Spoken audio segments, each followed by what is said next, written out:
Hello, dear students. This is our fifth lesson of the textbook Youth and the Tasks Ahead by Dr. Karan Singh. Dr. Karan Singh was born in 1931. His father, Hari Singh, was the last ruler of the princely state of Jammu and Kashmir. Dr. Karan Singh was appointed as the regent of Jammu and Kashmir state in 1949. He was then the youngest regent of the state. He worked as the governor of Jammu and Kashmir state from 1965 to 1967. He served as a member of the Lok Sabha for a span of 17 years from 1967 to 1984. He lost the Lok Sabha election in 1984. He was the Indian ambassador to the US in 1989 to 1990. The book Brief Sojourn is the outcome of his enriching experience as the ambassador. He worked as a member of the Rajya Sabha from 1996 onwards. The Singh has a vast political experience along with his political career. He was a great academician too. He worked as Chancellor of Banaras Hindu University, Jammu and Kashmir University, Jawaharlal Nehru University, and NIIT University. He is the recipient of Padma Vibhushan in 2005 towards a New India in 1974 and Autobiography 1989.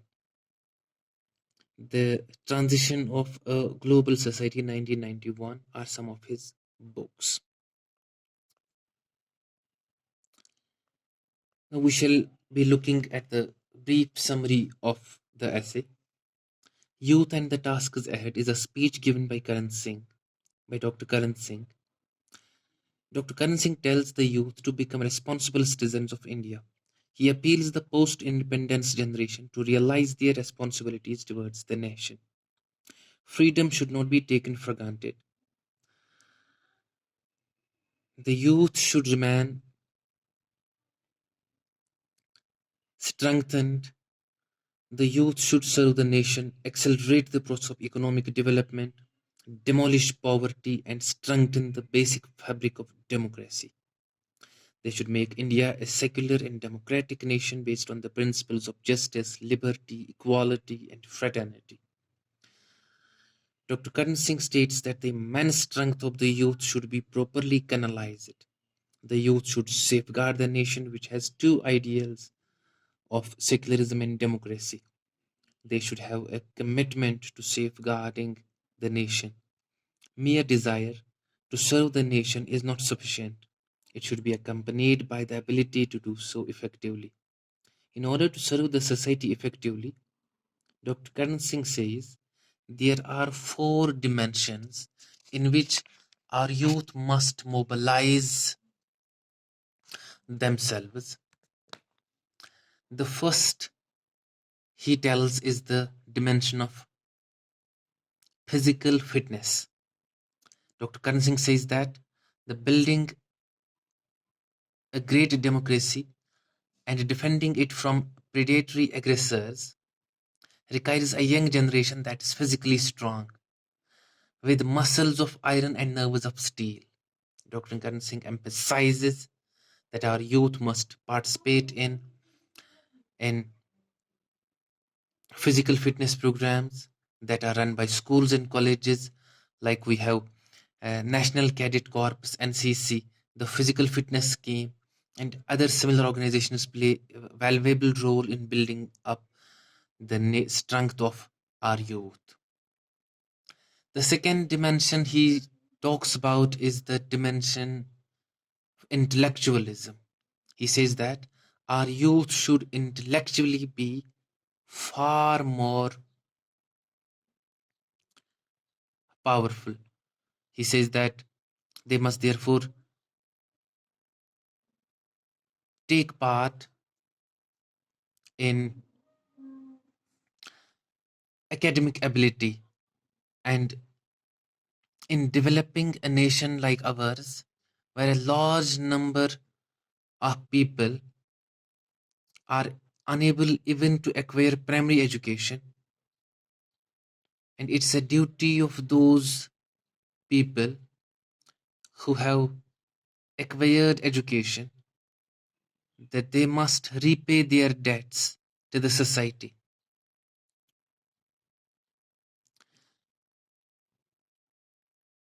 The third dimension Dr. Karan Singh talks about is patriotism. He says that one should not one should not be patriotic in a way most people think what patriotism is. But he says that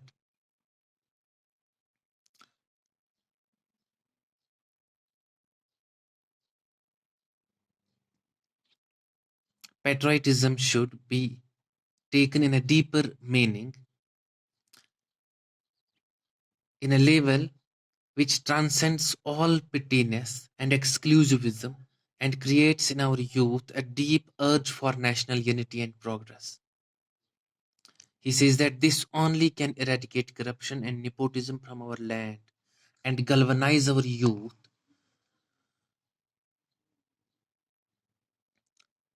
to become a part of our economic development, and it is very crucial to the success of our democracy.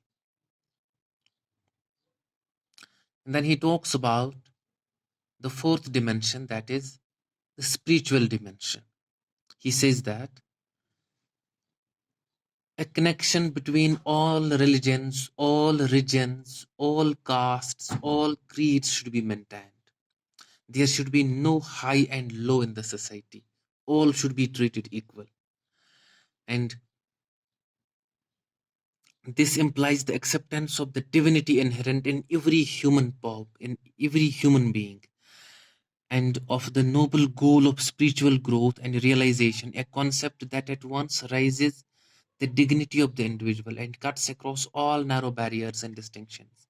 Indeed, the principle of individual divinity and spiritual evolution is one which transcends even national barriers, and it alone can give us the courage to fight for our youth, for our freedom and integrity with undying valor and the wisdom to do so without hatred.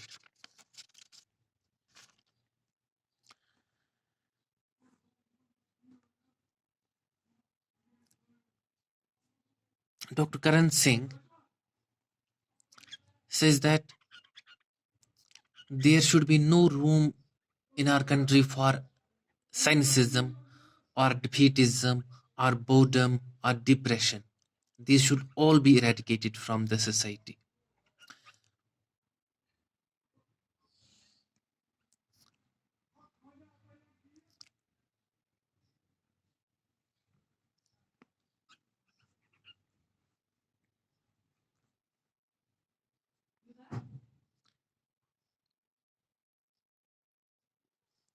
Thus, Karan Singh appeals the youth to undertake the noble tasks of defending and developing a free India.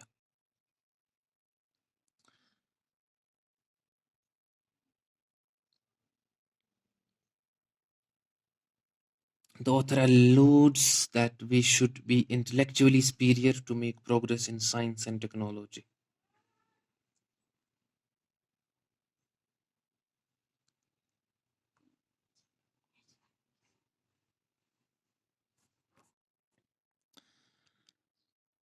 The author says that in order to strengthen our freedom and democracy and defending it from aggressors, our youth must equip themselves in four dimensions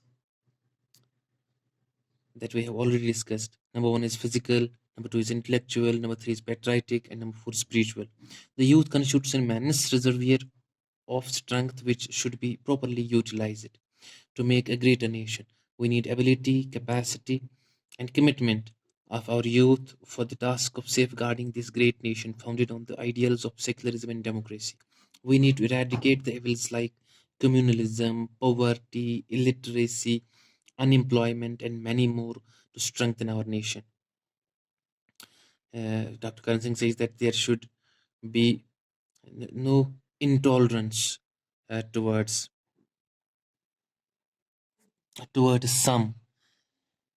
some people.